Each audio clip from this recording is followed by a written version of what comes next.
미국 주식시장이 다시 사상 최고치를 넘었습니다. 우리 시장은 아직 지난 1월 초에 기록했던 최고점에 도달하지 못한 상태이고요. 유럽 역시 미국이 상승하는 상승률에 훨씬 더 못 미치는 상승에 지금 그치고 있는 상태입니다. 미국 주가 상승이 미국만으로서 끝날지 아니면 과거의 경우처럼 미국의 상승이 우리 시장을 끌어올리는 역할을 할지 알아보는 시간을 갖도록 하겠습니다. 김영렬 교보증권 리서치센터장 나오셨습니다. 안녕하십니까? 네, 안녕하세요. 예. 자, 간밤의 시장서부터 한번 좀 정리를 해보도록 하겠습니다. 나스닥하고 S&P 500이 다시 사상 최고치를 기록을 했습니다. 특히 이제 나스닥 같은 경우가 굉장히 인상적이었는데요. 넷플릭스 17% 가까이 올랐고, 그 다음에 아마존 또 여러 종목들도 대개 4% 정도 올랐습니다. 이 종목들이 대부분 보게 되면 과거에 빅테크 주식이라고 해가지고 분류돼 있던 그런 주식들입니다. 그래서 이런 의문이 많이 생깁니다. 이제 빅테크 주식들의 주도력이 다시 또 회복이 돼서 주가가 그들을 중심으로 해서 또 올라갈 수 있는 건가 굉장히 궁금하거든요. 센터님 어떻게 보십니까? 네, 우선 미국 플랫폼 기업들을 기반으로 한 글로벌 경제 지형에 대한 변화 등은 지금까지도 계속되어 왔고 앞으로도 지속될 수 있는 여지 등은 있습니다. 대신 조금 걱정을 해왔었던 것은 바이든 정부가 출범하고 이 취임식 이후로 혹여나 이런 반기업 정서 내지는 테크 기업들에 대한 여러 규제 등에 대한 우려 등이 제기되어 왔었는데 이 우려 등이 많이 순화되고 좀 걱정했었던 것과는 조금 거리가 있다라는 부분에 심리적인 안도감을 얻었다라고 볼 수 있을 것 같고요. 네. 또 하나 이 취임식과 동시에 이 바이든 대통령이 행정명령을 가동을 했지 않습니까? 네. 지난 트럼프 대통령이 재임 기간 동안에 가동됐었던 행정명령이 총 제가 알고 있는 거로는 약 202건입니다. 네. 이 중에서 이제 상당 부분을 많이 조정을 하기 시작을 했는데 당장 그 미국 기업들을 대상으로 한 여러 정책적인 측면보다는 오히려 과거 고립되었었던 미국 경제를 다시금 국제사회로 복귀시키겠다라는 메시지를 보여주었다라는 거죠. 그렇죠. 여러 이민자 정책이라든지 파리 기후 협약 복귀 등과 같은 이런 국제사회로에 대한 미국의 복귀에 대한 메시지를 알리게 된 부분은 현재 산업지역 내에서 미국 기업들이 공공연히 입지를 강화하고 있던 상황에 날개를 달아주지 않겠냐라는 어떤 기대감을 불러일으키게 되었다라는 거죠. 네. 이런 내용 등이 지난밤 미국 주식시장에 반영되면서 다시금 팬 관련 기업들에 대한 성장성에 기대를 갖기 시작한 것으로 평가가 됩니다. 네.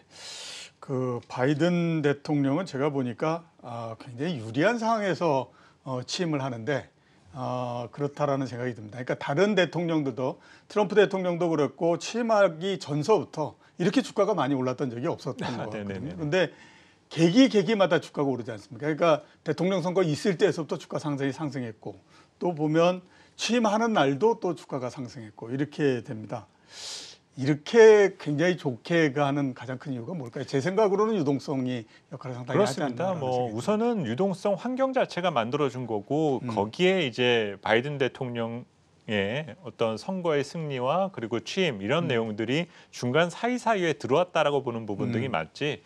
오히려 이 바이든 대통령에 대한 기대감을 현재 금융시장이 흡수한다라고 보기까지는 조금 시기상조지 않느냐라는 생각이 들고요. 예. 말씀하신 것처럼 상당히 운이 좋은 경우인 부분들도 많지만 문제는 이거는 투자 환경 측면에서 봤을 때 바이든 대통령이 상당히 좋은 조건에는 있다.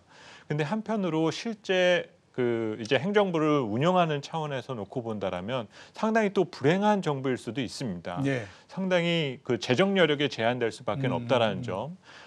그 기존의 어떤 그 경기 부양에 대한 카드들을 꺼내는 데 있어서 제약이 많이 있다라는 점 등도 한 번 정도는 좀 생각할 부분이기 때문에 아직 그에 대한 평가를 하기에는 이제 취임을 이제 딱 하루도 채 지나지 않은 오늘로서는 그렇죠. 조금은 좀 평가가 시기상조이지 않을까라는 생각이 듭니다. 예. 원래 그 취임할 때 전임자가 굉장히 못한 상태에서 취임하는 게 그렇죠. 가장 행복하다라고 얘기하잖아요. 맞습니다. 네. 얼마 어지간히 못하지 않는 한은 그보다는 괜찮다 이렇게 가기 때문인데 그런 면에서 봤을 때 지금 주가가 굉장히 높은 상태에서 취임한 게 나중에 어떤 평가가 될지는 좀 지켜봐야 되지 않을까. 결국에는 하는 생각이 현 들어요. 위치에서 바이든 행정부가 새로운 추진체를 무엇을 삼을 것인가 이거를 보는 부분 등이 중요하고 그렇죠. 그러다 보니까 최근에 어떤 그린 뉴딜이라든지 우주 개발 등과 같이 상당히 장기 플랜을 목표로 하는 여러 아젠다 등을 꺼내놓고 있는 부분이거든요. 문제는 이런 아젠다 등이 실제 구현이 어느 시기에 가능할지, 과연 재임 기간에 가능한 내용들인가, 그렇지 않은가가 이제 시간이 경과되면서 투자자들 사이에서는 평가받을 수 있는 부분이 되지 않을까라고 봅니다. 예, 알겠습니다. 자, 바이든 이 취임과 관련해서는 주식시장과 관련해서는 이 정도 마무리를 하도록 하고요. 국내 시장으로 넘어가서 한번 좀 여쭤보도록 하겠습니다.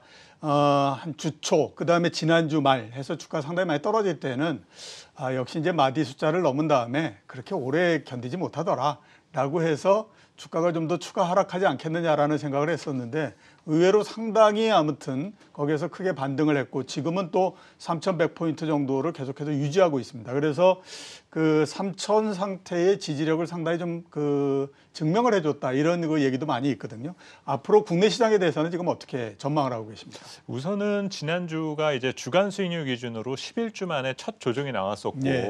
이런 특정 방향으로에 대한 쏠림이 지속된다라면은 과연 현재 위치에서 누가 공포를 느낄까라는 것들을 생각해 볼 필요가 있거든요. 그렇죠. 당연히 숫자상으로 봤었을 때 11주 만에 첫 조정이 나왔으니까 주식을 보유한 분들이 공포를 느끼지 않을까라고 생각을 하지만 현재 유동성 환경과 또 시장에서 제시되는 여러 모멘텀들 이런 내용들만을 취합해서 본다라면은 주식을 팔려고 하는 사람들도 적지 않은 공포를 느끼고 그렇죠. 있다라는 예, 거죠. 그러다 보니까 이에 대한 어떤 그 밸런스가 계속 시장을 지탱해주고 있다라고 볼 수가 있겠고요. 또 지난주에 가장 걱정했었던 부분 중에 하나는 이제 우리가 기대해왔었던 것들이 하나둘씩 재료로서 노출되는 것이 예. 모멘텀 약화로 이어지지 않을까라는 것들을 걱정을 해왔었고 특히 이번 주 같은 경우 이 바이든 취임식을 기점으로 인해서 여러 외교 정책이나 대외 정책에 대한 부분 등이 다소 부담 요인으로 되지 않을까라는 걱정들을 많이 해왔지만 이런 또 우려 등을 제거해 주니까 시장은 기존의 이 시각을 계속적으로 유지시켜 주었었다는 점이죠. 결국은 그렇죠. 아직까지는 오르려 하는 관성의 힘이 여전히 강한 시장 국면을 통과하고 있고 가장 또 중요한 것은 현재 위치에서 또 한 번의 점프업을 위해서는 분명히 또 새로운 것을 분명히 요구를 하고 있다는 점입니다. 그렇겠죠. 그래서 예. 사실 3,000선을 넘으면서부터도 그런 그 새로움을 신선한 호재를 가져와 주었었던 것이 LG전자, 현대차에 대한 부분이었었고 예. 지난주 충격 이후에 또 그 부분을 수습해 주었었던 것이 기아차 관련된 부분 등이었었거든요. 예. 이런 선순환의 연결고리가 끊어지지 않느냐를 현재는 체크해 두는 부분 등이 좀 더 필요한 부분이 되지 않을까라고 봅니다. 예. 횡으로 계속해서 주도권이 넘어가면서 주가를 계속해서 유지해가고 이러는 형태가 된다라고 그렇습니다. 그 말씀을 하신 것 같은데 자 그러면 대형주가 그동안 계속 상승을 했고 아까 말씀하셨던 것처럼 3,000을 넘으면서도 계속 돌아가면서 이렇게 이제 그 상승을 하고 있기 때문에 대형주의 기조 자체가 꺾이지는 않았다라고 보이는데 여기서 추가적으로 더 재상승할 수 있을 것인가 하는 부분들에 대해서는 어떻게 보십니까? 여지가 전혀 없지는 않지만 예. 대신 이제 최근에 제가 조언을 드리는 부분은 너무 지수가 올라야만 한다는 부분에 의미를 두지 않으셔도 된다라는 점을 말씀을 드려요. 예. 그러니까 꼭 3,300, 3,400을 가야지만 돈을 벌 수 있다라고 볼 수 있는 것은 아니다라는 거죠. 예. 물론 지수의 영향력이 큰 대형주의 비중이 높은 보유 비중이 큰 투자자분들이라면 당연히 지수가 올라야만 되겠지만 전체 주식시장의 투자 환경만으로만 놓고 본다라면 코스피가 3,000선 내만 왔다 갔다 하더라도 충분히 내부에서는 수익을 낼 수 있는 종목들이 시장에선 공급되어 가고 있다는 점입니다. 예. 그래서 오히려 시장의 질적인 강화를 위해서는 이 같은 과정을 거쳐야 될 부분 등이 더 크다라고 봐야 될 부분이 있고 예. 지금 투자자분들이 걱정하시는 주식시장에서의 정점 고민 이 정도면 이제는 시장이 쉬어갈 때가 되지 않았을까라는 것들은 아직은 많이 이른 판단이 될 수밖에 없다라는 거죠. 예. 주식시장에 대한 정점과 경기의 정점은 대체적으로 그 기간이 비슷한 시기에 형성이 되어야만 하는데 여전히 우리는 경제 측면에서 보았을 때 발전할 여력과 그 시간이 많이 남아있다는 점입니다. 그래서 너무 추가 상승 여력 쪽에다만 집중을 하시기보다는 오히려 지금의 상황이 확산되고 선순환되었을 때 다음의 투자 대상지가 무엇이 될 것인가 이런 고민 등을 더 많이 하시는 부분 등이 지금으로서는 더 필요하지 않을까라고 봅니다. 예. 다음 투자 대상이 뭐가 될 것인가 하는 부분들에 대해서 고민을 좀 해야 된다라고 이제 계속 그 말씀을 하셨는데요.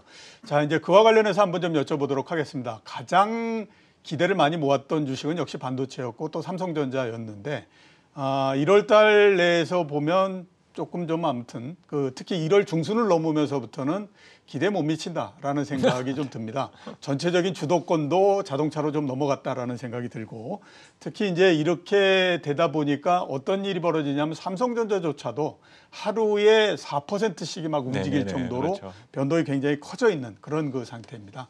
자, 반도체에 대해서는 지금 우리가 어떻게 평가를 해야 될까요? 뭐 당장 이익 전망에 대한 부분과 또 앞으로 업황 호황을 기대해서 이제 선행적인 투자가 이루어질 부분 등이 있다라는 내용 등을 종합한다라면은 어떤 경제 성장에 기여하는 측면 등과 어떤 우리 주식시장에 대한 부분까지도 종합해서 보았을 때 주도권은 그렇게 쉽게 놓치지는 분명히 않을 거다라고 봐야 될 것 같아요. 그렇죠. 대신 절대 수익률 관점에서 과연 이 해당되는 주식들을 어떻게 바라볼 것인가라는 측면에서는 조금 다른 의견이 될 수도 있습니다. 이미 올해뿐만이 아니라 내년 실적 개선에 대한 기대감 등을 현재 주가가 흡수하고 있는 상태이기 때문에 여기에 새로움을 장착하지 않는다라면은 시장은 주가는 조금 정체를 보여줄 수도 있다라는 거죠. 그렇죠. 그리고 가장 이상적인 시장은 특정 종목으로 인한 어떤 쏠림 현상과 이것이 오래 지속되는 것보다는 이들의 보조를 맞춰줄 수 있는 다른 업종에 대한 등장 그리고 다른 종목에 대한 등장 등이 오히려 절실한 상황이다라고 볼 수가 있죠. 예. 그에 대한 어려움을 우리가 지난 2017년, 18년 장세에서 경험을 한 바가 있습니다. 당시에 주식시장이 2000선에서 2600선까지 내달리면서도 삼성전자, 하이닉스가 아닌 다른 대형주들은 시장에서는 전혀 쳐다도 보지 그렇죠. 않고 오히려 내부에서의 투자자들은 그에 대한 상대적 박탈감을 해소하기 위해서 전부 다 해외로 투자하려는 그런 전환의 계기가 나왔었던 점 등이 있거든요. 예. 오히려 최근 국내 증시에 집중하려는 투자자들이 많이 늘어났다는 점 등을 고려할 때 현재 시장 내부에서 나타나는 이 선순환의 연결고리를 계속적으로 읽어나가시는 부분 등이 조금 더 중요하고 삼성전자를 포함한 이 반도체 주식 등에 대한 이 잠재력과 이익 전망 등에 대한 부분은 아직까지 의문을 품기에는 조금 이른 시기에 있다라는 정도로만 참고하시면 좋을 것 같습니다. 예, 알겠습니다. 대신에 보면 또 가장 이렇게 순환적으로 잘 진행이 되고 있는 그 업종이 자동차입니다. 그렇습니다. 아시는 것처럼 모비스가 제일 먼저 상승을 했고 그다음에 모비스가 상승을 하면서 중반전을 넘으면서 갑자기 또 이제 현대차가 등장을 하면서 굉장히 급등을 했고 현대차가 이쯤이면 뭐 되지 않을까라고 생각하는 순간서부터 또 기아차가 나와가지고 그 내에서 정말 순환을 잘 돌아가면서 자동차 업종이라고 하는 거를 거의 이 투자자들의 가장 관심권 내로 끌어들이는 이런데 이제 성공을 했다라고 보이거든요. 그래서 지금 이제 기아차까지 가게 되면 사실상 큰 종목들은 다 한 번씩 움직인 거 아니냐 그렇습니다. 이런 생각을 갖기 때문에 앞으로 자동차하고 자동차 부품주가 어떻게 될 거냐 하는 것에 대해서 관심이 굉장히 많을 수도 있지만 또 거기에 대해서 이 정도에서는 또 팔아야 되는 거 아니야 이런 생각을 가질 수도 있습니다. 자동차 업종에 대해서는 또 어떻게 지금 우리가 파야 될까요? 현재 자동차를 포함해서 이제 고민하셔야 될 부분 중에 하나가 지난해 연말까지는 경제 상황이 혼란스럽고 상당히 어려웠는데 예. 이미 이런 상황을 미리 해결할 수 있는 능력을 갖고 있는 기업들 그리고 준비가 되어 있었던 기업들이 이미 주가가 먼저 상승을 했었던 거죠. 예. 코어 산업인 반도체가 그 중심에 있었었고 그 이를 제외하고서는 언택 관련 산업 등이 이미 준비가 되었었기 때문에 주가 수익률 측면에 있어서 먼저 반응을 했었던 겁니다. 그랬던 것이 이제 지난해 연말서부터 바뀌게 되었었던 부분은 전통 산업들 중에서 변화를 추구하고 그에 대한 새로운 목표를 제시하는 기업들이 지금 시장에서는 인정을 받고 있다는 거죠. 만약 지금과 같은 이 팬데믹 상황이 연출되지 않았었다면 이 기업들은 새로움에 대한 투자보다는 그냥 하던 거 조금 잘하다가 경제가 좋아지면은 알아서 실적 좋아지겠지라는 생각을 갖고 있었다라는 거죠. 그렇겠죠. 하지만 지금은 변화의 시대고 이런 그 초저금리 시대의 유동성은 풍부한 상황인 만큼 여기에서 변화를 시도하지 않으면은 쇠퇴되고 멸종될 수 있겠다라는 어떤 공포감이 기업들에게도 영향을 주었다라는 거죠. 그런 논의 등을 지난해 동안 이미 논의를 해오다가 이제 올해부터 그 카드를 꺼내드는 기업들이 어느 정도 대우를 받아가고 있다는 점입니다. 결국 올해 상반기 중에 자동차뿐만이 아니라 그동안의 느슨한 경영 전략 그리고 성장 전략을 가져오던 기업들이 새로움에 대한 변화 그리고 그 새로움에 대한 변화가 막연하게 립서비스 정도에서 그치는 것이 아니라 실제 행동에 나서는 기업들의 경우에 대해서는 투자자들이 아주 강한 호응을 보여줄 수 있는 여지 등이 있다라는 거죠. 예. 그래서 올해 상반기에는 기업들이 말하는 여러 메시지 등을 조금 더 취합해서 볼 필요가 있고 이는 올해 그 실적 시즌이 시작되는 시점에도 마찬가지가 될 가능성이 큽니다. 지난해 사업 보고서에 대한 결산 실적을 살피면서 올해 우리의 목표는 이거다라는 메시지를 제시하는 기업들이 분명히 늘어날 거거든요. 예. 이런 기업들을 추적해 나가시는 방법이 향후 주도주 선정의 하나의 팁이 될 수 있는 부분이 되지 않을까라고 봅니다. 그러니까 이제서부터는 그냥 무조건 투자하기는 좀 어렵고 공부를 열심히 해가지고 해야 된다. 우선은 기업의 목소리를 들어보실 필요가 있고요. 예. 그것이 얼마나 현실감 있는 내용인가 이런 것들을 조금 구분짓는 자세 등이 필요하다는 예. 거겠죠. 알겠습니다. 자, 시장에 조금 부정적일 수도 있다라고 생각되는 부분을 한번 좀 여쭤보도록 하겠습니다. 고객예탁금이 그런데요. 그 크리스마스 전에 고객예탁금이 얼마냐면 62조였습니다. 그게 거의 한 10며칠 만에 가장 늘어났을 때 74조까지 늘어났거든요. 그렇죠. 12조가 늘어났기 때문에 맨 마지막에 주가가 한꺼번에 500포인트가 올라가고 하는 데서 이게 굉장히 크게 힘을 발휘했던 것도 사실입니다. 근데 그 이후에 보면 74조에서 6일 만에 67조로 지금 7조 정도가 줄어들어 버린 그 상태입니다. 그러면 이렇게 유동성 자체가 원래 유동성 장세가 계속 진행이 되려면 공급이 계속 돼야만 되는 거잖아요. 근데 오히려 이제 이렇게 유동성이 그러니까 고객예탁금이 줄어든다라고 하는 것 자체가 시장에 굉장히 부정적일 수밖에 없을 것 같고 특히 대형주에 부정적일 수밖에 없을 것 같거든요. 어떻게 지금 보십니까? 제가 지난해 연간 전망을 할 때 예. 코스피 레벨업에 대한 조건을 단순화해서 설명드린 부분 중에 하나가 888 조건이었었습니다. 예. 그래서 첫 번째 조건이 수출 8% 성장, 두 번째는 유동성 측면에 있어서 고객예탁금 80조 원, 80조. 그리고 삼성전자 8만 원. 근데 벌써 지금 한 조건은 벌써 충족이 그렇죠. 되어 있는 상태고, 그다음에 1월 달에 수출이 10% 증가했으니까 두 번째 조건도 어느 그렇습니다. 정도는 그리고 이제 현재까지. 고객예탁금 역시 80조를 향해 가고 있다라고 보고 있는데요. 지난주 한 주 동안 개인 투자자들이 거래소 시장에서 산 그 순매수 규모가 약 9조 8천억 원이었습니다. 예. 그만큼 연초 이후에 11조 원에 가까운 순매수를 현재까지 기록을 해주고 있고 시장이 롤링이 날 때마다 그 같은 현상이 계속 이루어지고 있는데요.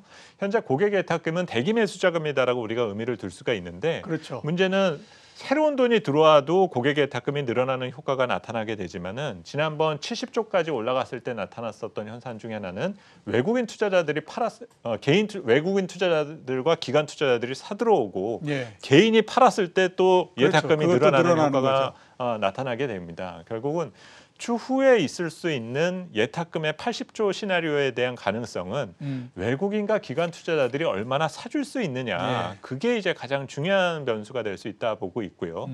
최근에는 시장이 오를 때 외국인과 기관이 따라서 사주지는 않고 일부 후퇴하는 모습을 보여줬을 때 네? 이제 들어오는 양상들이 나타나거든요. 그렇죠. 그래서 예, 예. 80조 원에 대한 달성 시기는 조금은 미뤄질 수 있는 여지 등은 있지 않겠나 생각이 되어지고요. 그러면 이제 외국인과 기관 수급까지도 우리가 읽어나가야 될 부분이 있는데 외국인 수급을 우리가 보자면 지난 11월 달 초에 외국인의 거래소 시장 보유 지분율이 32%였었어요. 예. 그런데 지금 현재 한 3개월 동안 외국인은 주구장창 팔고만 그렇죠. 열심히 있는데 팔았는데. 근데 지분율은 35%입니다. 오히려 높아진 거죠. 그렇습니다. 예. 그래서 왜 이런 현상이 나타나냐면 외국인이 가지고 있는 거는 핵심 블루칩만 다 가지고 있는 예, 거예요. 예, 예. 그러니까 지수가 올라가니까 자연적으로. 팔아도 보유 지분율이 올라가는 이런 현상이 나타나고 있다는 거죠. 이 얘기는 다시 말하면 외국인은 아직까지 팔 수 있는 여지는 조금 남겨져 있고 외국인의 수급의 측면에 있어서 신규 유동성이 들어와 주는 것도 고마운 부분이 될 수 있겠지만은 꼭 그렇지 않다 하더라도 개인의 차익 실현이 다시금 대기 매수 자금으로 전환될 수 있는 여지 등이 있다라는 거죠. 예. 그래서 지금 가장 주요 깊게 봐야 될 부분 등은 현재 지수대에서 거래가 터지느냐, 그렇지 않느냐를 조금 더 면밀히 살펴보시는 부분이 필요할 것 같습니다. 네. 마지막으로 짧게 좀 제가 여쭤보도록 하겠습니다. 중소형주에 대한 기대도 상당히 있는 상태거든요. 어떻게 보고 계십니까? 이거를 선순환으로 보시기는 조금 무리가 있다 판단을 하고요. 예. 오히려 지금의 대기업들의 투자 활동 등이 언제쯤 중소기업들로 전파될 수 있느냐, 이 호흡을 맞춰주시는 것이 결국 중요합니다. 예. 대기업들의 투자는 결국은 중소기업들과의 상생 및 공유가 필수적인 부분이 될 수가 있는데 이 속도가 주가의 변동과 일치될 수는 없을 거거든요. 그렇죠. 예, 예. 그래서 오히려 이런 그 어떤 매크로적인 측면 그리고 인덱스 측면에 있어서 무거움을 느껴지게 되는 시기가 오게 되면 왕성한 중소형주 장세의 연출 가능성은 여전히 크다라고 예. 생각이 듭니다. 당장에는 어렵다 이렇게 이제 볼 수 있겠네요. 맞습니다. 예. 자, 오늘 나와주셔서 대단히 감사합니다. 네, 감사합니다. 예, 지금까지 김영렬 교보증권 리서치 센터장이었습니다.